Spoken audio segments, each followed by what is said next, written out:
বিগত কয়েকদিনে বাংলাদেশের বিভিন্ন স্থানে অসামাজিক বা অনৈতিক কার্যকলাপে লিপ্ত থাকার অভিযোগে পুলিশ বেশ কিছু অভিযান পরিচালনা করেছে।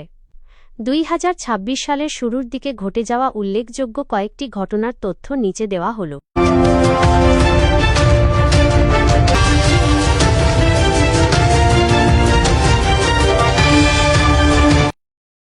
সামাজিক মূল্যবোধের অবক্ষয় এবং অনৈতিক সম্পর্কের বিস্তার বর্তমানে একটি আলোচিত উদ্বেগের বিষয়।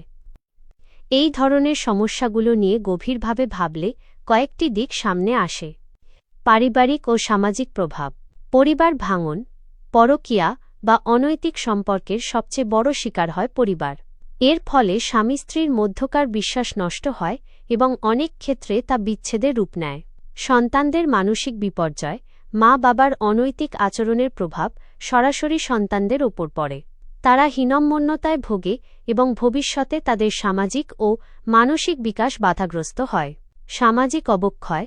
যখন এই ধরনের ঘটনা বারবার ঘটে তখন সমাজে চারিত্রিক স্খলন একটি সাধারণ বিষয় পরিণত হওয়ার ঝুঁকি তৈরি হয়, যা তরুণ প্রজন্মের জন্য নেতিবাচক উদাহরণ তৈরি করে। এই প্রবণতা বৃদ্ধির পেছনে বেশ কিছু কারণ থাকতে পারে। পারস্পরিক শ্রদ্ধার অভাব, দাম্পত্য জীবনে একে অপরের প্রতি সম্মান ও মনোযোগের ঘাটতি, সামাজিক মাধ্যম ও প্রযুক্তির অপব্যবহার, অনিয়ন্ত্রিত যোগাযোগ অনেক সময় অনৈতিক সম্পর্কের পথ তৈরি করে। ধর্মীয় ও নৈতিক শিক্ষার অভাব। দৃঢ় নৈতিক ভিত্তি না থাকলে মানুষ সাময়িক মোহের বশবর্তী হয়ে পড়ে। ৩. প্রতিকারের পথ। সমাজকে এই অবস্থা থেকে উত্তরণের জন্য সম্মিলিত প্রচেষ্টা প্রয়োজন। পারিবারিক মূল্যবোধ পুনর্গঠন। পরিবারের সদস্যদের মধ্যে খোলাখুলি আলোচনা এবং একে অপরের প্রতি বিশ্বস্ত থাকার মানসিকতা গড়ে তোলা। সচেতনতা বৃদ্ধি। শিক্ষা প্রতিষ্ঠান এবং গণমাধ্যমে অনৈতিক সম্পর্কের কুফল সম্পর্কে সচেতনতা তৈরি করা। ধর্মীয় শিক্ষা। ব্যক্তিজীবনে নৈতিকতা ও ধর্মীয় অনুশাসন মেনে চলার অভ্যাস করা।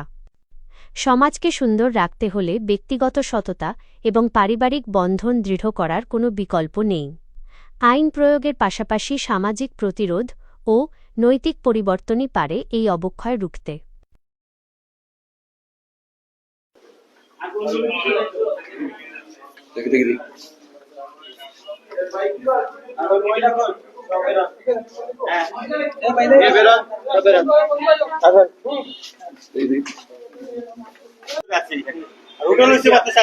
এখানে টিভির দোকান স্যার, টিভির দোকান, টিভি মেরামতের দোকান।